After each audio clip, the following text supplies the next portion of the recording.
Le premier enfant laissa tomber sa cuillère en argent. Le second murmura « Il est venu ». Et avant que quiconque dans la salle du petit déjeuner ne puisse les arrêter, les deux enfants couraient. Pas vers leur mère, pas vers le vieux comte dont l'anniversaire avait attiré la moitié du comté à Belgrave Hall. Ils couraient vers un étranger qui n'avait pas encore franchi le seuil. Un étranger dont la voiture venait à peine d'apparaître derrière les grilles en fer.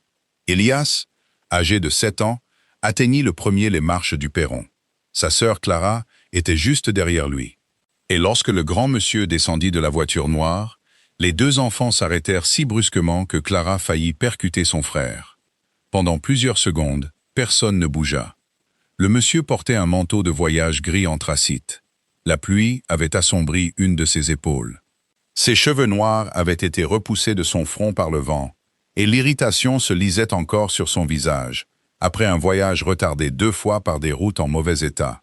Mais ce n'était pas son manteau qui fascinait les enfants, c'était son visage. Clara couvrit sa bouche. Elias devint tout pâle. Puis le garçon courut en avant. « Papa !» Le monsieur se figea. Elias passa ses 2 bras autour de sa taille. Clara le suivit. Et quelque part derrière eux, une tasse en porcelaine se brisa. L'étranger baissa les yeux vers les 2 enfants qui s'accrochaient à lui. 2 enfants qu'il n'avait jamais vus de sa vie. 2 enfants avec ses cheveux sombres, ses yeux gris, ses sourcils marqués. Même le petit sourire en coin qui apparut sur le visage de Clara, quand elle leva enfin les yeux vers lui, était indéniablement le sien. Pour la première fois en 10 ans, Adrien Val, duc de Westmere, oublia comment parler. Puis Clara dit quelque chose d'encore pire. « Tu as mis si longtemps. » Adrien tourna lentement son regard vers l'entrée de Belgrave Hall. Une douzaine de domestiques se tenaient immobiles. Son oncle, le comte de Belgrave, était apparu derrière eux. Et à côté du comte, se tenait une femme dans une robe du matin vert pâle. Elle fixait Adrien comme si elle venait de voir un homme sortir de sa tombe. Adrien ne la connaissait pas, mais elle le connaissait.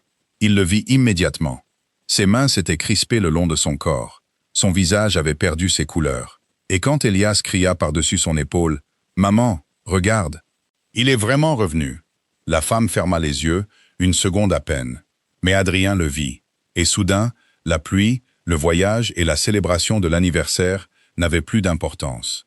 Quelque chose n'allait pas à Belgrave Hall. Quelque chose qui le concernait. Et tout le monde semblait le savoir, sauf le duc lui-même. 3 heures plus tôt, Adrien avait failli faire demi-tour. Il détestait les fêtes de famille. Il détestait surtout les célébrations où des parents âgés passaient 6 heures à rappeler aux hommes célibataires que leur lignée était apparemment en danger de mort. Son oncle Frédéric était marié à Lady Margaret depuis 40 ans. 40 ans! Un exploit que l'oncle Frédéric avait mentionné dans chaque lettre au cours des 3 derniers mois. « Tu devrais venir », avait-il écrit. Cela te rappellera peut-être que la vie ne se résume pas à des domaines, des débats parlementaires et des refus d'invitation. Adrien avait failli envoyer ses regrets. À 32 ans, le duc de Westmere était devenu remarquablement doué pour éviter les rassemblements. Surtout ceux où des jeunes filles à marier apparaissaient comme par magie à côté de sa chaise au dîner. Mais Frederick Vale était différent. Il avait été plus un père qu'un oncle pour Adrien après la mort de son propre père. Alors Adrien était venu. Il s'attendait à des discours, du champagne, une musique affreuse, et peut-être une danse de campagne à laquelle il serait impossible d'échapper. Il ne s'attendait pas à ce que 2 enfants l'appellent papa. Lâchez son Altesse. La femme en vert avait enfin retrouvé sa voix. Elias se raidit. Clara resserra immédiatement son étreinte sur Adrien. Clara. Le ton de sa mère devint plus sec. La petite fille recula à contre-cœur. Elias, non. Adrien regarda le garçon. De près, la ressemblance était encore plus troublante. Il y avait une petite marque à côté du sourcil gauche d'Elias.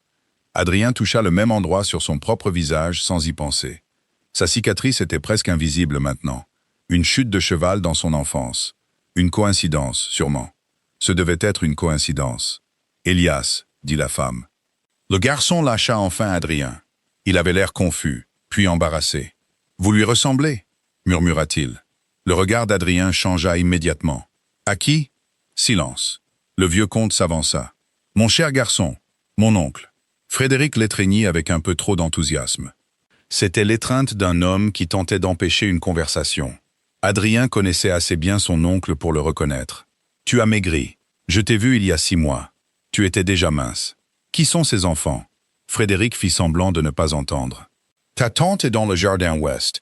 Elle dirige la disposition des fleurs, comme si la survie de la Grande-Bretagne dépendait des roses. Elle sera ravie que tu sois arrivé. Mon oncle, le petit déjeuner, qui sont les enfants ?» Le sourire de Frédéric disparut. Derrière lui, la femme en vert baissa les yeux. Adrien regarda de l'un à l'autre, puis de nouveau les jumeaux. Elias le fixait toujours. Clara s'était rapprochée de sa mère, mais continuait de jeter des coups d'œil derrière sa jupe. Adrien répéta la question, cette fois doucement. « Qui sont-ils » La femme répondit, « Mes enfants ». Sa voix était maintenant maîtrisée. Guian l'étudia. Elle avait peut-être 28 ans. Des cheveux bruns simplement coiffés. Aucun bijou à l'exception d'un petit pendentif en perles. Une veuve, à en juger par le mince ruban noir autour d'un poignet. Une coutume provinciale qu'Adrien avait vue dans les comtés du Nord. « Et vous êtes » Madame Evelyn Hart. Quelque chose sur le visage de Frédéric changea quand elle prononça ce nom. Adrien le remarqua. Il remarquait tout maintenant. « Nous nous sommes déjà rencontrés, Madame Hart ?»« Non. Trop rapide. » Les yeux d'Adrien se plissèrent. « Vous en êtes certaine ?» Elle releva le menton. « Je crois que je me souviendrai d'avoir rencontré le duc de Westmere. » Elias parla soudain. « Mais vous avez sa photo ?» Evelyne se tourna. Toute la salle sembla se contracter. « Quelle photo ?» demanda Adrien. Elias regarda sa mère. Clara essaya d'aider. « Celle qui est en haut. » Le visage d'Evelyn changea. « Clara, celle que maman garde dans le livre bleu. »« Assez. Mais elle vous ressemble exactement. » La petite fille s'arrêta. « Adrien, non. Quelle photo ?» Evelyne le regarda droit dans les yeux maintenant, et quelque chose d'étonnant se produisit. La peur quitta son visage. Non pas parce qu'elle était moins effrayée, mais parce qu'elle avait pris une décision. Quel que soit le secret qui existait ici, Evelyn Hart avait apparemment décidé qu'elle préférait affronter le duc de Westmere plutôt que de l'expliquer. C'est un objet personnel, portant mon portrait. Je n'ai pas dit ça. Votre fille l'a dit. Ma fille a 6 ans, 7 ans, corrigea Clara. Evelyne ferma brièvement les yeux. Adrien aurait pu rire dans d'autres circonstances. Il ne le fit pas. Frédéric se racla la gorge. Adrien, peut-être devrions-nous parler en privé. Oui, dit Adrien. Les épaules d'Evelyne se détendirent. Puis Adrien ajouta, après que j'ai vu la photo. Ses épaules se raidirent à nouveau. Non, ce n'était pas le refus lui-même qui le surprit. C'était la certitude. Très peu de gens disaient non à Adrien Veil aussi clairement. Je vous demande pardon. Vous êtes un invité dans cette maison, Votre Altesse. Vous pouvez me poser des questions. Vous pouvez penser ce que vous voulez, mais vous n'entrerez pas dans mes chambres pour fouiller mes affaires, simplement parce que 2 enfants ont été surpris par votre apparence. Adrien la dévisagea. Frédéric marmonna. Oh mon Dieu. Adrien l'ignora. Votre fils m'a appelé papa. Il a fait une erreur. Votre fille dit que vous possédez mon portrait. Elle dit qu'il vous ressemble. Y a-t-il une différence? Oui. Quelle différence? Evelyne hésita. Juste assez longtemps. Adrien le vit. Il y a une différence, répéta-t-elle. Elias tira sur sa manche. Maman. Pas maintenant. Mais il ne sait pas. Evelyne baissa brusquement les yeux vers lui. Cette phrase changea l'expression d'Adrien. Qu'est-ce que je ne sais pas? Personne ne répondit. Quoi? Répéta Adrien. Qu'est-ce que je ne sais pas? Elias ouvrit la bouche. Evelyne posa une main sur son épaule. Monte avec ta sœur. Mais maintenant. Les jumeaux obéirent à contre-cœur. Clara monta 3 marches avant de se retourner. Elle fixa à nouveau Adrien. Puis elle dit, « Vous vous tenez même de la même façon. » Evelyne devint complètement immobile. Adrien sentit quelque chose de froid s'installer dans son estomac. De la même façon que qui? Clara regarda sa mère, puis le comte, puis Adrien. L'homme sur la photo de maman. Et elle disparut à l'étage. Frédéric appela un domestique. « Conduisez Madame Hart à la véranda. »« Je peux la trouver moi-même, » dit Evelyne. Elle s'éloigna sans regarder Adrien. Il attendit qu'elle disparaisse au bout du couloir. Puis il se tourna vers son oncle. « La bibliothèque, » soupira Frédéric. « Adrien, maintenant. » Les portes de la bibliothèque étaient à peine fermées qu'Adrien parla. « Qui est-elle? » « Une veuve. J'avais compris. » Elle vit à Belgrave depuis près de 5 ans. Pourquoi? Elle assiste votre tante. Pourquoi faire? La correspondance, les comptes, les affaires du village. Et ses enfants vivent ici avec elle. Adrien le fixa. Frédéric devint soudain extrêmement intéressé par l'arrangement des papiers sur son bureau. « 5 ans, dit Adrien.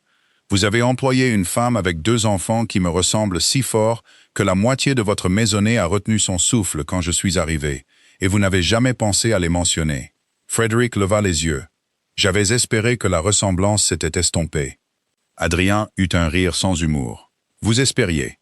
Ils étaient plus jeunes quand ils sont arrivés. Les enfants vieillissent généralement. Mon oncle. J'en suis conscient. Qui était leur père? » Frédéric ne dit rien. Là, Adrien le sentit. Le premier silence vraiment dangereux. Qui était leur père?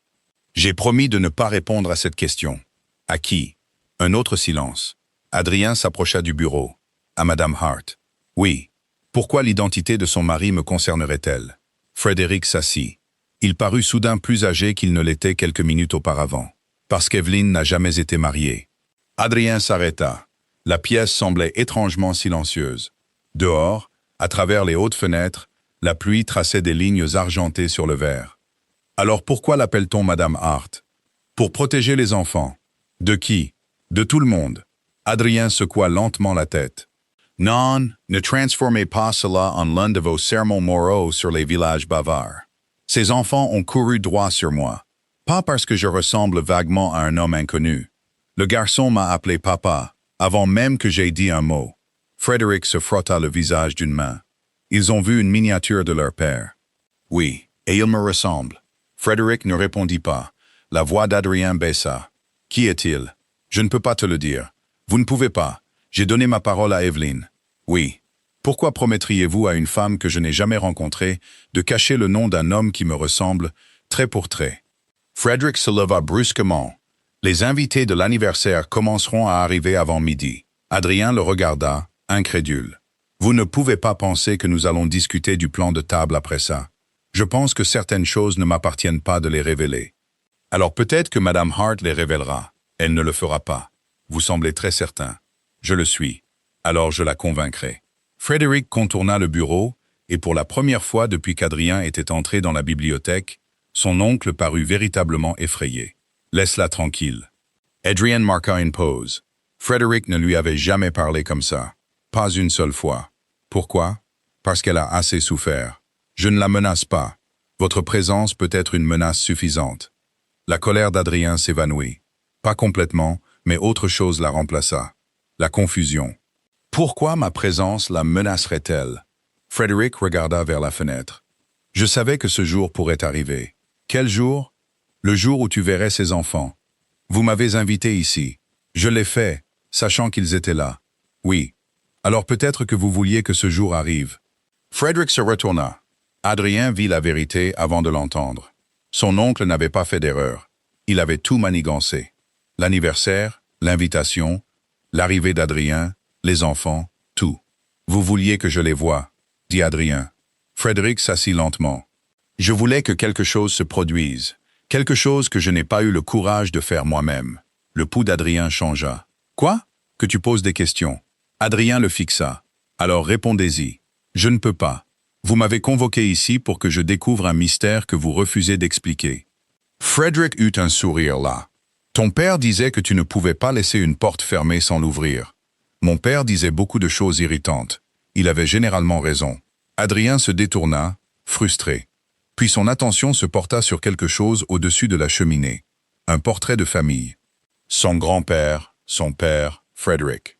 3 générations d'hommes Vale, les mêmes cheveux sombres, les mêmes yeux, la même bouche sévère. Adrien le fixa. Une explication simple lui vint à l'esprit. Peut-être que les enfants appartenaient à un lointain cousin Vale, un scandale que Frédéric avait dissimulé. Mais cela n'expliquerait pas la terreur d'Evelyne, ni la miniature cachée, ni pourquoi le garçon l'avait appelé papa. Puis Adrien remarqua quelque chose. Il aurait dû y avoir 4 garçons dans l'ancien portrait de famille. Il avait vu des croquis précédents. Son père l'avait mentionné une fois. Un frère cadet mort en bas âge. Mais dans le tableau final, seuls 3 frères apparaissaient. Adrien fronça les sourcils. Mon oncle. Frédéric leva les yeux. Mon père avait un autre frère. L'expression de Frédéric devint illisible. Edmund, il est mort bébé. Oui? Quand? Pourquoi demandes-tu ça? Parce que soudain, je me trouve intéressé par les membres oubliés de cette famille. Frédéric devint pâle. Adrien le vit, et son cœur se mit à battre plus vite. Qu'est-ce qu'Edmund a à voir avec Madame Hart? Rien. C'était un très mauvais mensonge, Adrien. Quand est-il mort? Avant ta naissance. Comment? De maladie. Où est-il enterré? Frédéric le fixa. Adrien attendit. Pas de réponse. Où est enterré Edmund? Ta grand-mère s'est occupée des arrangements. Ce n'était pas ma question. Frédéric se dirigea vers la table des boissons et se versa de l'eau qu'il ne but pas. Adrien l'observait. Chaque instinct qu'il possédait criait maintenant que les enfants à l'étage n'étaient que la surface de quelque chose de beaucoup plus ancien, quelque chose qui avait commencé avant même la naissance d'Adrien. On frappa à la porte. Le majordome entra. « Monseigneur, pardonnez l'interruption. » Frédéric parut presque soulagé. « Qu'y a-t-il? Une livraison est arrivée pour Madame Hart. Donnez-la lui. » Le messager insiste pour que son Altesse la voie. Adrien se tourna. « Moi? Oui, Votre Altesse. Qui l'a envoyé? » Le monsieur a refusé de donner son nom. Le verre de Frédéric glissa légèrement dans sa main. Adrien le remarqua. « Apportez-la. » Le majordome revint quelques instants plus tard, portant une boîte en bois étroite. Pas de blason, pas d'expéditeur, seulement une ligne écrite sur le couvercle. Pour Adrien Val. Adrien l'ouvrit. À l'intérieur se trouvait une vieille montre de poche en argent. Il la reconnut immédiatement.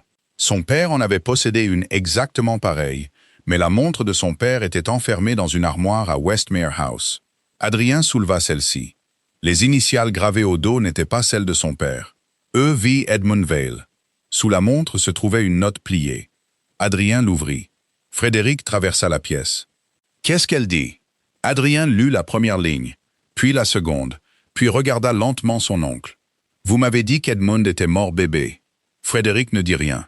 Adrien lui tendit la note. Il n'y avait que 11 mots. Edmund Vale n'est pas mort, et ses enfants ne sont pas le plus grand secret. Le visage de Frédéric s'effondra. Pas de surprise, mais de reconnaissance. Adrien sentit la pièce tanguer sous ses pieds. Vous saviez. Son oncle baissa le papier. Adrien, vous saviez qu'il avait survécu. Frédéric ferma les yeux. Depuis combien de temps? Toujours pas de réponse. Adrien s'approcha. Depuis combien de temps le savez-vous? Frédéric murmura. 46 ans. Adrien le dévisagea. Puis on frappa de nouveau. Cette fois, avec urgence. Le majordome ouvrit la porte sans attendre. Monseigneur. Frédéric se tourna. Quoi encore? Le majordome regarda Adrien. Madame Hart s'en va. Adrien fronça les sourcils. Pourquoi? Elle a commandé une voiture immédiatement après avoir entendu parler du colis. Frédéric devint pâle. Adrien était déjà en mouvement. Il traversa le hall d'entrée juste au moment où Evelyne descendait l'escalier, portant une cape de voyage. Elias et Clara suivaient avec de petits sacs. « Vous partez » Evelyne s'arrêta. « Oui, parce que j'ai reçu ça. » Il brandit la montre. Son expression le confirma. Elle savait exactement ce que c'était. Qui l'a envoyé? Je ne sais pas. Madame Hart, je ne peux pas vous aider. Vous le pouvez. Elle se dirigea vers la porte. Adrien lui barra le chemin sans la toucher. Ses enfants sont-ils ceux d'Edmund Vale? Son visage changea. Pas assez pour lui répondre. Assez pour lui faire poser la question qui l'effrayait le plus. Où sont-ils les miens? Evelyne le fixa. Pendant un instant interminable, même les domestiques s'immobilisèrent. Puis elle murmura. Ni l'un ni l'autre. Le front d'Adrien se plissa. Evelyne regarda vers ses enfants à l'étage. Quand elle parla de nouveau, il y avait quelque chose de proche de la pitié dans sa voix. La raison pour laquelle il vous ressemble, Votre Altesse, c'est que vous avez passé toute votre vie à croire que vous étiez Adrien Val. Adrien ne bougea pas. Les yeux d'Evelyne se remplirent d'un secret qu'elle avait clairement porté bien trop longtemps. Mais selon l'homme qui a amené ses enfants à ma porte il y a 7 ans, elle marqua une pause.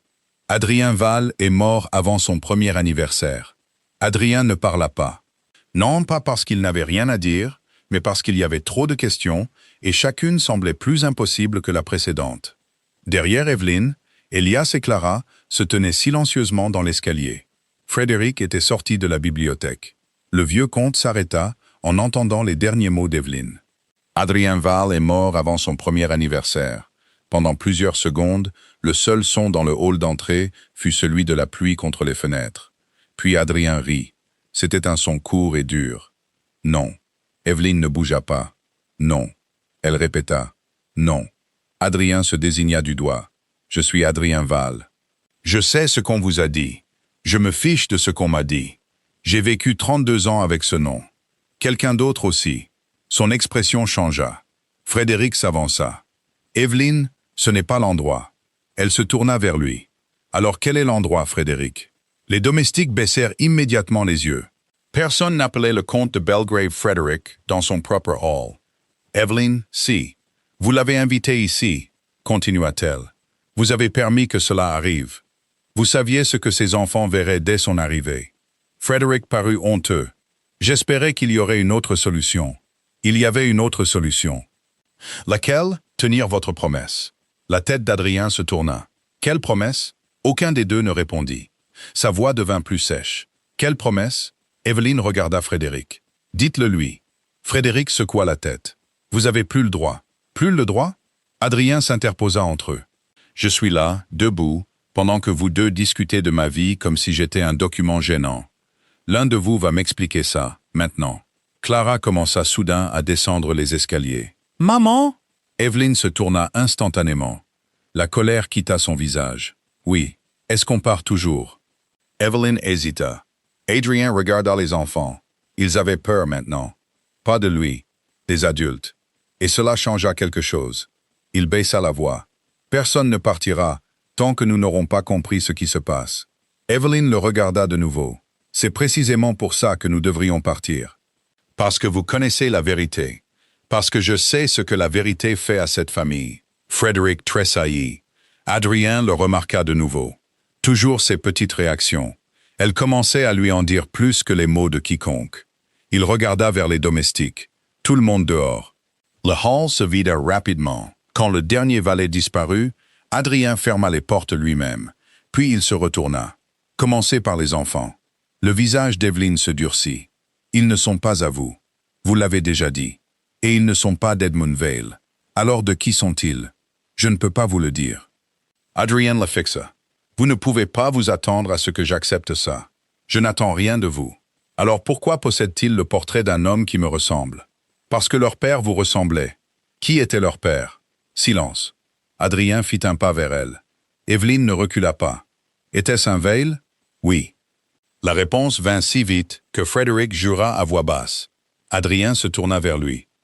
Un Vale? Frédéric détourna le regard. Adrien continua. Mon père avait 2 frères qui ont atteint l'âge adulte, selon tous les registres de famille. Frédéric ne dit rien. Vous-même et Charles. Oui. Charles est mort sans être marié. Oui. Alors soit tous les registres que j'ai vus sont faux, soit il y avait un autre Vale. Evelyne répondit doucement. Il y en avait un. Adrien la regarda. Edmund. Elle hocha la tête. Et il a vécu. Oui. Combien de temps? Evelyne regarda de nouveau Frédéric. Frédéric finit par céder. Jusqu'à il y a 8 ans. L'estomac d'Adrien se noua. 8 ans. Pas l'enfance. Pas la petite enfance. L'homme avait vécu jusqu'à l'âge adulte, alors que les registres de famille le déclaraient mort. Pourquoi? Frédéric se dirigea lentement vers la chaise la plus proche. Il semblait soudain épuisé. Parce que notre père l'a exigé. Adrien le fixa. Mon grand-père? Oui. Pourquoi aurait-il effacé son propre fils? Frédéric s'assit. Parce qu'Edmund n'était pas le fils qu'il voulait. Cela ne veut rien dire. Dans cette famille, il y a 30 ans, cela voulait tout dire. Adrien attendit. Frédéric se frotta les mains. Edmund était différent de nous. Il détestait la vie de domaine, détestait Londres, détestait les titres. Il passait plus de temps avec les jardiniers, les garçons d'écurie et les métayers qu'avec les gens de son rang. Adrien fronça les sourcils. Cela ne justifie guère de prétendre qu'il est mort. Non. La voix de Frédéric devint plus basse.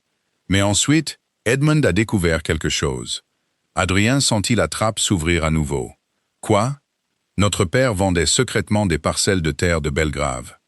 Frédéric continua avant qu'Adrien ne puisse l'interrompre. Pas légalement, pas correctement. Il acceptait des paiements de familles de métayers et leur promettait la propriété, puis utilisait les mêmes propriétés comme garantie pour des dettes ailleurs. L'expression d'Evelyne montrait qu'elle avait déjà entendu cela. Adrien, non. Si cela était devenu public, cela l'aurait détruit, dit Frédéric. Peut-être nous tous. Alors Edmund a menacé de le dénoncer. Il a fait plus que menacer. Il a rassemblé des lettres, des accords, des reçus. Adrien regarda vers la boîte en bois contenant la montre d'Edmund. Et grand-père a réagi en l'effaçant. D'abord, il a essayé de le faire taire avec de l'argent. Edmund a refusé. Et puis, Frédéric regarda les enfants. Pas devant eux. Evelyn toucha l'épaule d'Elias. Montez. Elias hésita. Maman, s'il te plaît. Quelque chose dans sa voix le convainquit. Il prit la main de Clara. Mais avant de partir, Clara regarda de nouveau Adrien. Vous venez dîner avec nous? Adrien la fixa. Une question étrange au milieu d'un désastre. Je ne sais pas. Vous devriez. Pourquoi? Elle haussa les épaules. Parce que vous avez l'air seul. Puis elle disparut à l'étage. Adrien resta immobile. Evelyne l'observait. Pour la première fois, quelque chose s'adoucit dans son expression. Brièvement. Adrien se tourna de nouveau vers Frédéric. Continuez. Frédéric prit une profonde inspiration. Notre père a envoyé Edmund au loin. Où? Dans le Northumberland d'abord, puis en Écosse. Plus tard, personne ne savait. Et on a dit à la famille qu'il était mort. Oui, même à mon père. Frédéric hésita. Cette hésitation suffit. La colère d'Adrien revint. Mon père savait. Oui. Depuis combien de temps? Toujours. Adrien se détourna. Cela faisait plus mal qu'il ne l'avait prévu. Son père avait été un homme froid, mais Adrien avait passé la plus grande partie de sa vie à le croire incapable de tromperie au sein de la famille. Apparemment, il avait simplement été meilleur à ce jeu. Pourquoi Edmund n'est-il pas revenu après la mort de grand-père? Evelyne répondit. Parce qu'il ne faisait confiance à aucun de vous. Adrien la regarda sèchement. Vous le connaissiez? Oui. Comment? Elle baissa les yeux. Il m'a trouvé quand j'avais 18 ans. Trouvé? Je travaillais dans un atelier de reliure à Durham. Adrien attendit. Il est entré avec un registre endommagé. Je l'ai réparé. Il est revenu la semaine suivante avec un autre, puis un autre. Quelque chose changea sur son visage. Pas de la romance. Exactement. Un souvenir. Du respect. Il était gentil, dit-elle. Il est impossible. Il se disputait sur tout. Il prétendait que les titres rendaient les hommes stupides. Frédéric esquissa un très léger sourire. Ça ressemble bien à Edmund. Evelyne continua. Il a fini par me dire son vrai nom. Pourquoi? Parce qu'il avait besoin de quelqu'un pour garder quelque chose en sécurité. Adrien regarda la boîte. Les preuves contre mon grand-père. Une partie. Où sont-elles? Je ne sais pas. Adrien la fixa. Vous les avez gardées en sécurité sans savoir où elles sont. Je n'ai pas dit qu'il me les avait données. Une autre porte fermée. Adrien commençait à en avoir assez. Que vous a-t-il donné? Les yeux d'Evelyne se tournèrent vers l'étage. Adrien suivit son regard. Les enfants? Non, dit-il lentement. Le silence d'Evelyne le confirma. Edmund vous a amené les jumeaux. Oui. Quand? Il y a 7 ans. C'étaient des nourrissons, âgés de quelques semaines seulement. Adrien prit une inspiration. Et il vous a dit qu'ils étaient les siens? Non. Cette réponse le frappa plus durement que prévu. Alors de qui? Il ne voulait pas me le dire. Vous avez accepté 2 nourrissons d'un homme qui refusait de nommer leurs parents. J'ai failli refuser. Failli? La voix d'Evelyne changea. Il était désespéré. Frédéric se tourna vers elle. Vous ne m'avez jamais dit ça. Non. Que s'est-il passé? Evelyne joignit ses mains fermement. Il est arrivé après minuit.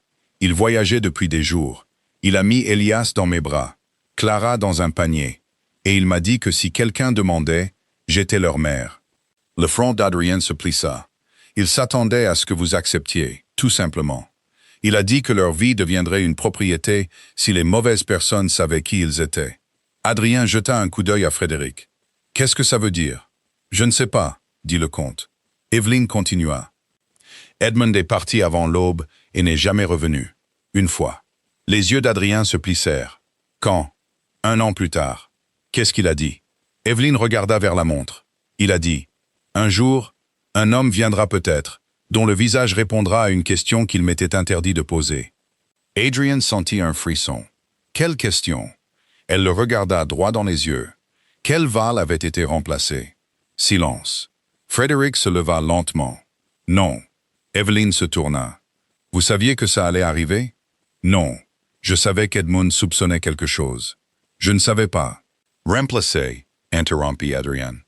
Frédéric s'arrêta. La voix d'Adrien était devenue dangereusement calme. Expliquez ce mot. Evelyn ne répondit pas immédiatement. Edmund croyait que 2 bébés avaient été échangés. Le cœur d'Adrien sembla manquer un battement. Quel bébé? L'un était Adrian Vale. Et l'autre, je ne sais pas. Frederick se dirigea vers la cheminée. C'est de la folie. Evelyn le regarda. Vraiment? Oui? Alors pourquoi n'y avait-il pas de tombe pour Edmund? C'était l'œuvre de notre père. Pourquoi l'acte de baptême d'Adrien est-il écrit avec 2 encres différentes? Adrien se tourna. Quoi? Le visage de Frederick devint vide. Evelyn le vit. Alors, vous l'aviez remarqué aussi? Adrien se dirigea vers elle. Vous avez vu mon acte de baptême? Une copie. Où? Parmi les papiers d'Edmund. Qui avait-il d'autre? La déclaration d'une sage-femme. Frederick ferma les yeux. Adrien le vit. Vous êtes au courant de ça? Frederick ne répondit pas. Adrien traversa la pièce. Quelle sage-femme?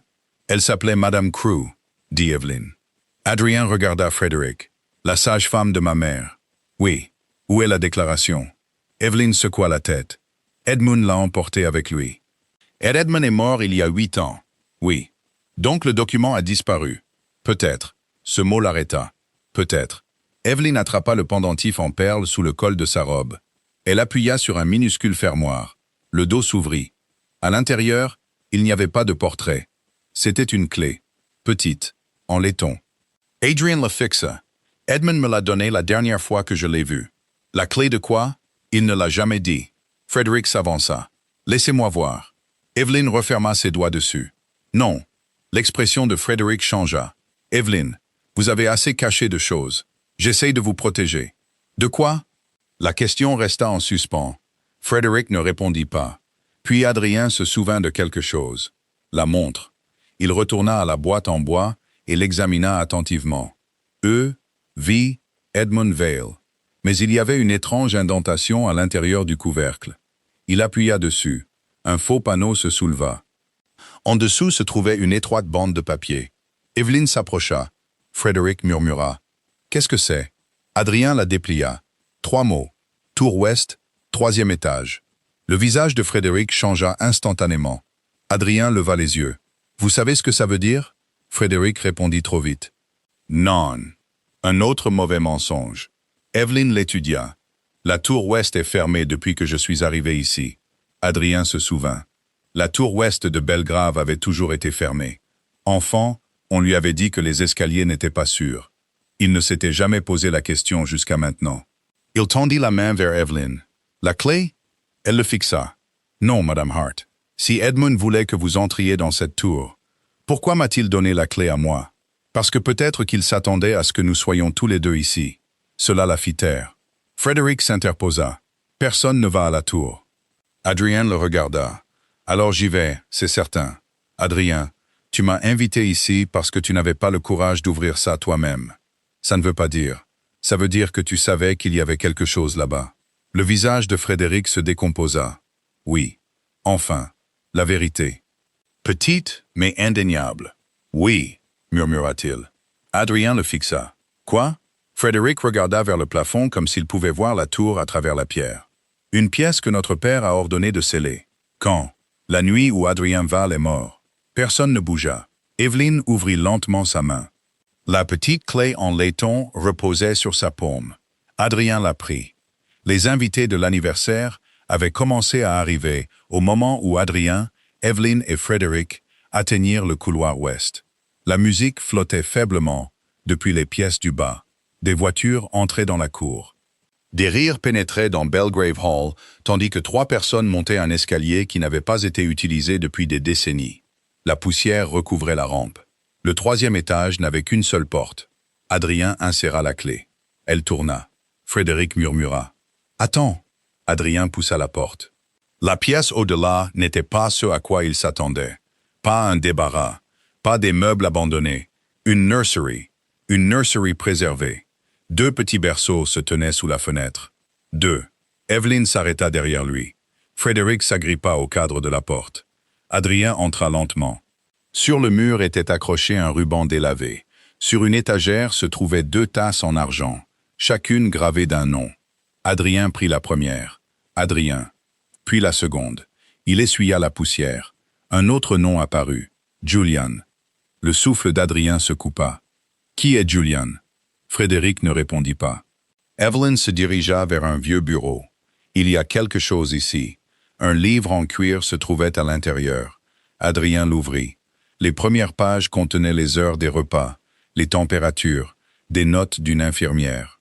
2 nourrissons, Adrien, Julian, nés à un jour d'intervalle. Il tourna les pages plus vite, puis une entrée l'arrêta. 14 octobre. Lady Vale refuse que le second enfant soit retiré. Page suivante, 15 octobre. Son seigneur dit qu'un seul garçon peut rester. Adrien regarda Frédéric. Qu'est-ce que ça veut dire? Frédéric était au bord des larmes.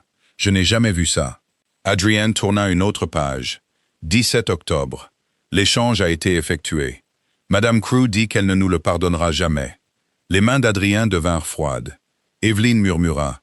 Continuez à lire. Il tourna la page. La dernière entrée avait été écrite d'une autre écriture. Une seule phrase.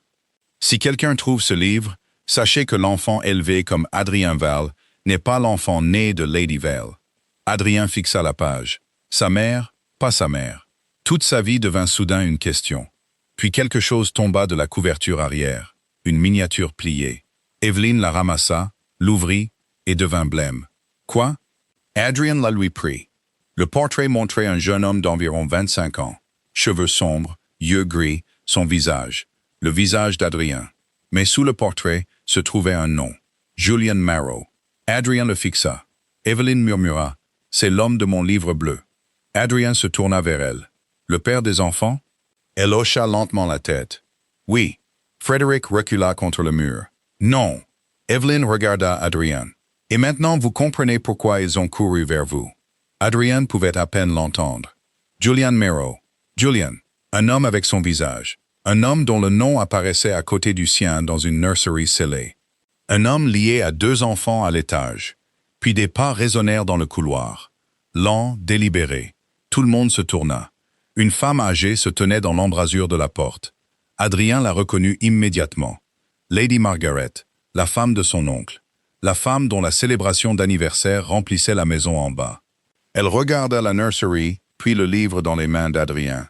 Toute couleur quitta son visage. Frédéric murmura. Margaret. Elle l'ignora, les yeux fixés sur Adrien. Vous l'avez ouvert.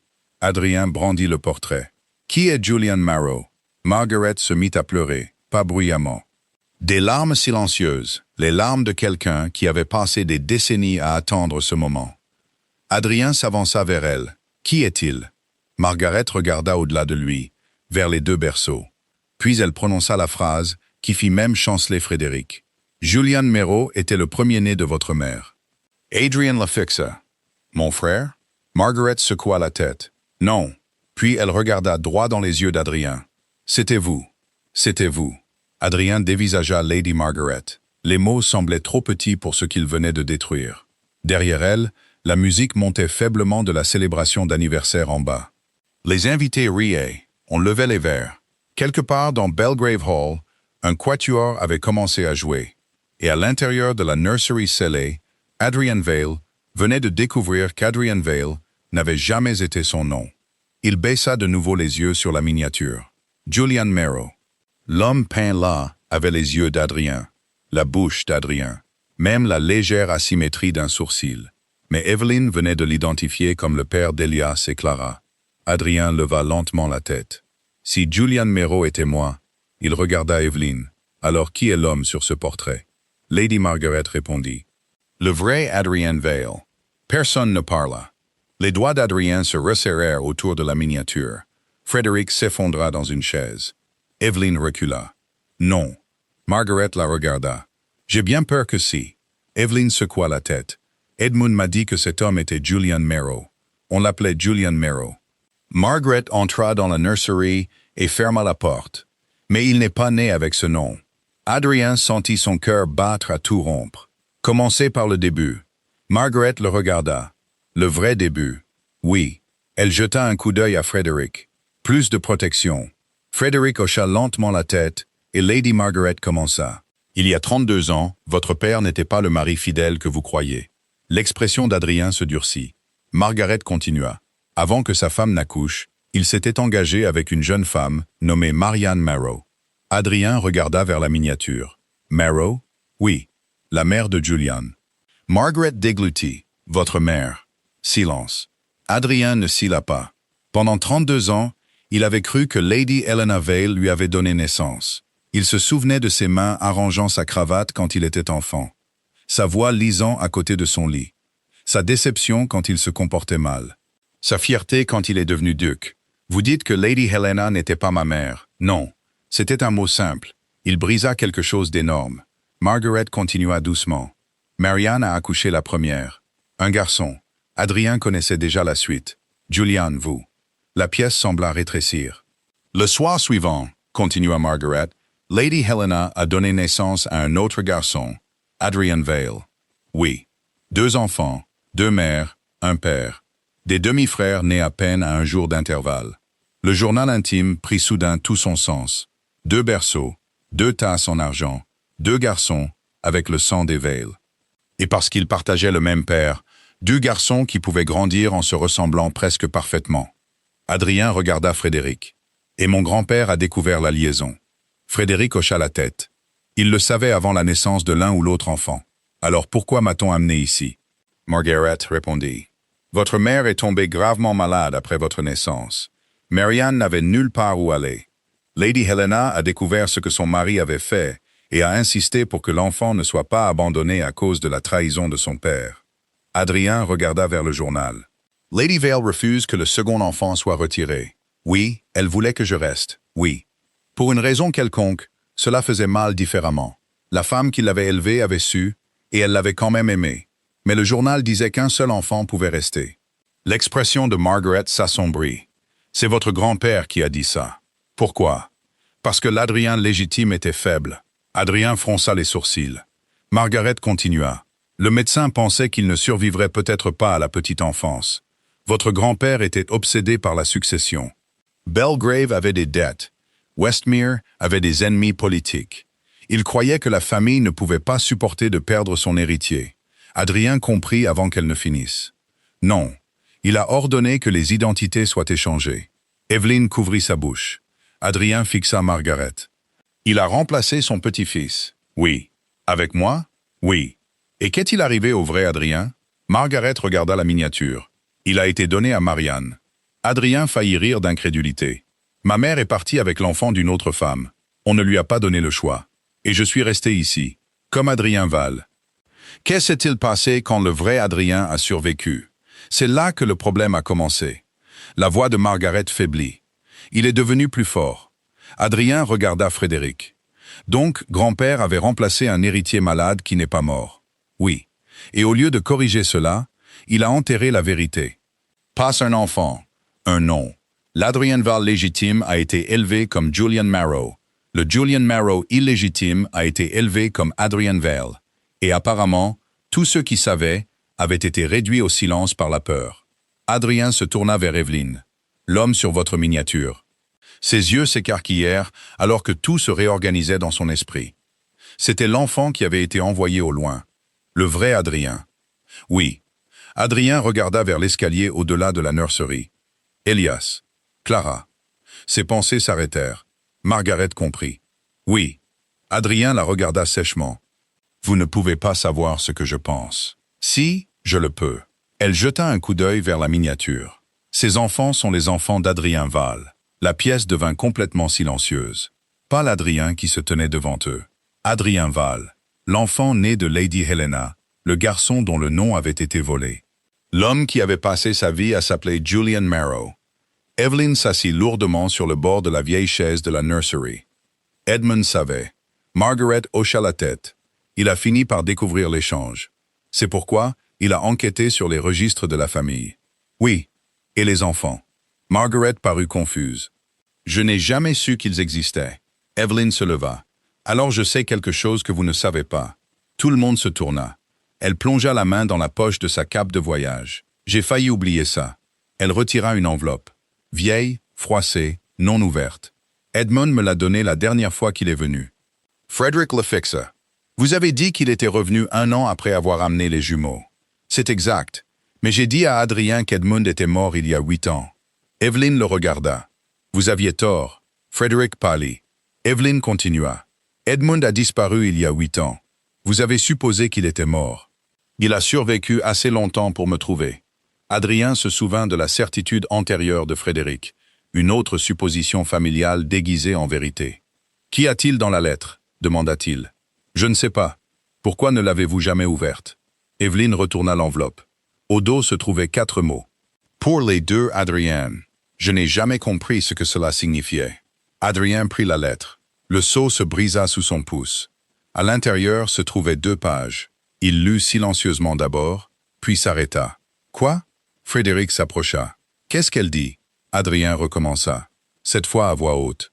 Si vous lisez ceci ensemble, alors la vérité a enfin survécu aux hommes qui ont essayé de l'enterrer. Tout le monde resta immobile. Le garçon élevé comme Julian Mero a découvert qui il était à 24 ans. Il ne voulait pas de duché. Il ne voulait pas de scandale public. Il ne voulait qu'une seule chose. Adrien s'arrêta. Evelyn murmura. Quoi? Adrien la regarda. Connaître son frère. Ses yeux s'emplirent de larmes. Adrien continua à lire. Il a observé Adrien de loin, à plusieurs reprises, mais ne l'a jamais approché, car il craignait de détruire la vie qu'on avait donnée à Adrien. Adrien baissa la page. Le vrai Adrien avait su pour lui. Son demi-frère s'était tenu quelque part à Londres, peut-être de l'autre côté d'une rue, peut-être dans une salle de réunion bondée, regardant l'homme qui vivait la vie qui aurait dû être la sienne, et il était parti. « Continue » murmura Margaret. Adrien lut. Puis il s'est marié. Le visage d'Evelyn changea. « Marié? »« Oui. » Elle s'approcha. « À qui? » Adrien continua. « Une femme nommée Sarah Hart. » Evelyn recula en chancelant. « Ma sœur. » Adrien leva les yeux. Les yeux d'Evelyn s'emplirent instantanément. Elle a disparu après avoir quitté Durham. Sa main tremblait. Elle a écrit 2 fois, puis plus rien. Adrien se replongea dans la lettre. Sarah Hart était la mère des jumeaux. Evelyn s'assit. Pendant 7 ans, elle avait élevé les enfants de sa propre sœur sans le savoir. Le sourire de Clara. L'entêtement d'Elias. De petits morceaux d'une sœur qu'elle pensait avoir perdue. Que lui est-il arrivé?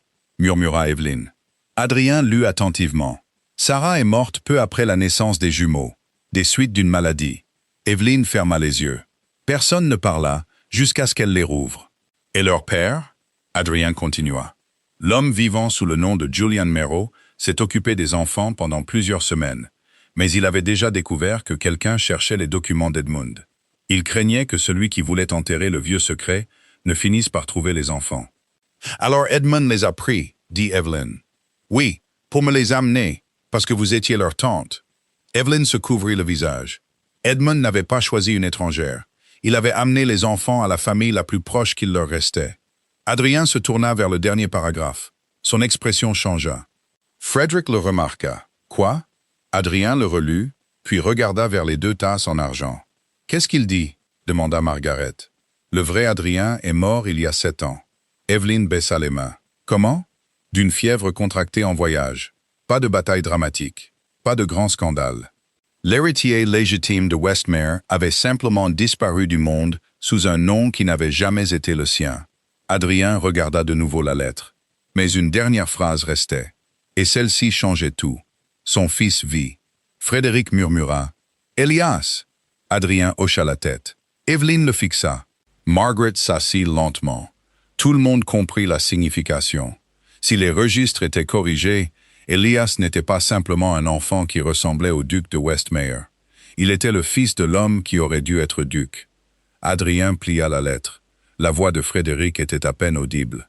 Si cela se sait, Elias pourrait avoir la prétention la plus forte. À Westmere, dit Margaret. Personne ne regarda Adrien. Peut-être parce qu'ils avaient peur de le faire. Pendant 32 ans, il avait possédé un nom, un titre, un domaine, une place au Parlement, une identité. Et à l'étage dormait un garçon de 7 ans dont le père avait été dépouillé de chacune de ces choses. Evelyn se leva. « Nous partons ce soir. » Adrien se tourna. « Non. » Son expression se durcit. « Vous avez entendu ce qui a été dit. » « Oui. Ils s'en prendront à ces enfants avec des avocats, des questions et des journaux.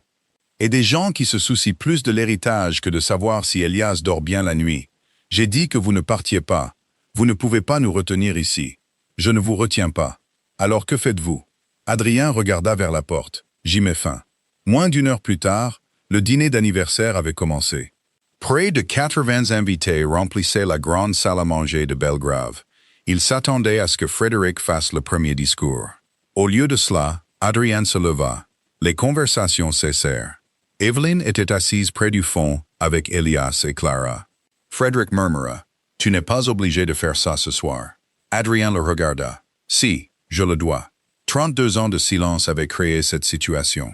Il n'ajouterait pas une soirée de plus. « Je suis venu à Belgrave aujourd'hui, » commença Adrien, en croyant savoir précisément qui j'étais.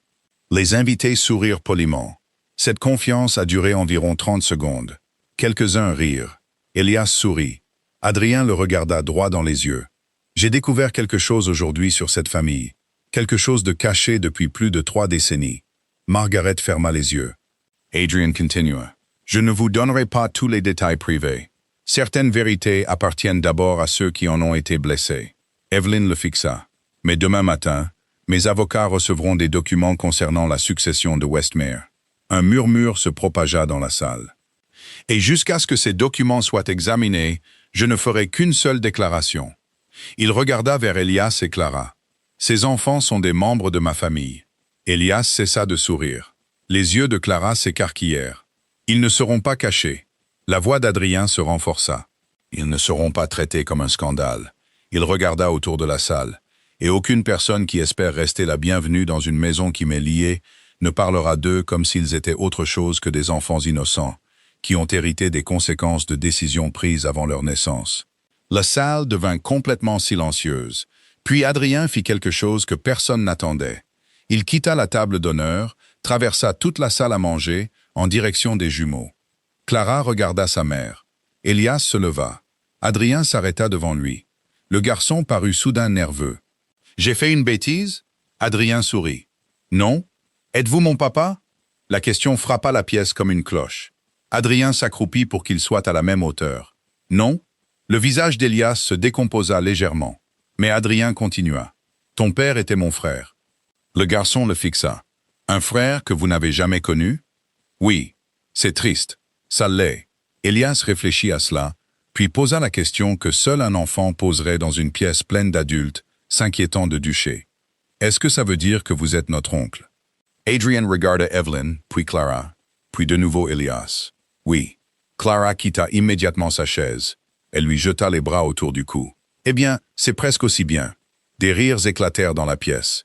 Même Margaret rit à travers ses larmes. Elias hésita environ 3 secondes, puis rejoignit sa sœur. Et Adrien se retrouva à genoux au milieu d'un dîner d'anniversaire avec 2 enfants accrochés à ses épaules. Exactement comme à son arrivée. Sauf que maintenant, il comprenait pourquoi cela semblait étrangement naturel. 6 mois plus tard, l'affaire de Westmere était réglée. La vérité fut inscrite dans les registres de la famille. Adrien reprit publiquement son nom de naissance, Julian Marrow Vale. Mais la question juridique se révéla moins simple que prévu. Le vieil échange, le faux enregistrement, le mariage secret du vrai Adrien et de Sarah Hart, et des décennies de succession incontestée, produisirent des mois de débats. Julian surprit tout le monde en refusant de se battre pour le titre. « S'il appartient à Elias, dit-il aux avocats, alors le préserver pour moi-même ne me rendrait pas meilleur que les hommes qui ont commencé tout ça. » Finalement, la prétention fut reconnue. Elias Vale devint l'héritier de Westmere. Comme il était encore un enfant, Julian resta intendant du domaine jusqu'à sa majorité. Les journaux s'attendaient à une humiliation. Au lieu de cela, ils trouvèrent quelque chose qu'ils ne pouvaient pas comprendre. Un homme soulagé. Julian avait perdu un titre qu'il avait porté toute sa vie.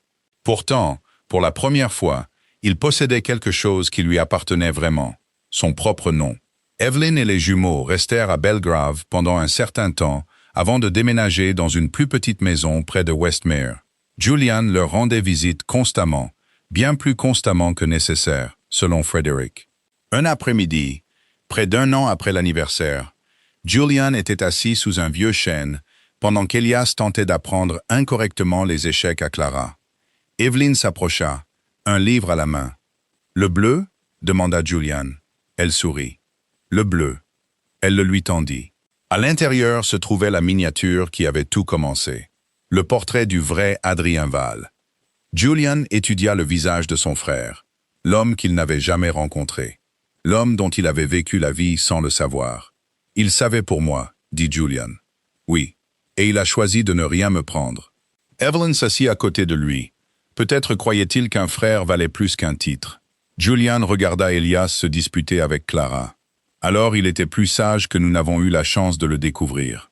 Clara courut soudain vers eux. « Oncle Julian !» Il se tournait encore lentement quand il entendait ce nom. Non pas parce qu'il ne l'aimait pas, mais parce qu'après 32 ans à s'appeler Adrien, Julian ressemblait encore à un cadeau. Qu'y a-t-il? Elias dit que quand il deviendra duc, je devrais m'incliner devant lui. Elias cria de sous l'arbre. J'ai dit seulement lors des cérémonies importantes. Clara croisa les bras. Je ne m'inclinerai jamais. Julian regarda Evelyn. Définitivement une veille. Evelyn rit. Puis Elias arriva en courant. Il s'arrêta devant Julian. Il y avait quelque chose dans son expression, quelque chose de familier, pas son visage, quelque chose de plus profond. Oncle Julian. Oui. Quand je deviendrai duc, le garçon hésita. Est-ce que vous resterez quand même? Le sourire de Julian disparut. Il comprit la question. Elias avait perdu des parents dont il se souvenait à peine. Les noms avaient changé. Les maisons avaient changé. Les adultes avaient chuchoté autour de lui. Le garçon ne posait pas de questions sur Westmere. Il demandait si les gens restaient. Julian se leva. Il posa une main sur l'épaule d'Elias. « La première fois que tu m'as vu, tu as couru dans mes bras parce que tu pensais que j'étais ton père. » Elias parut embarrassé. « Je me souviens. J'ai passé 32 ans à croire que c'était la chose la plus étrange qui me soit jamais arrivée. » Clara glausa. Julian continua. « Mais peut-être que tu étais simplement en avance. » Elias fronça les sourcils. « En avance? Tu pensais que je t'appartenais avant que je ne le sache moi-même. » Le garçon sourit. Julian attira les deux enfants plus près de lui. « Alors oui, » il regarda Evelyn, « je reste. » Et pour la première fois dans la longue histoire de Westmere, personne dans la famille n'avait besoin d'un faux nom pour appartenir. Le vieux duc était arrivé à Belgrave Hall en s'attendant à un anniversaire. Il est reparti sans l'identité qu'il avait apportée avec lui, sans certitude, et finalement, même sans son titre. Mais chaque fois que les gens demandaient plus tard à Julian Marrowvale si la découverte de la vérité lui avait tout coûté, il donnait toujours la même réponse. Non. Parce que le jour où deux enfants l'ont pris pour leur père a été le jour où il a enfin découvert son frère, sa mère, son vrai nom, et la famille qui l'attendait depuis le début.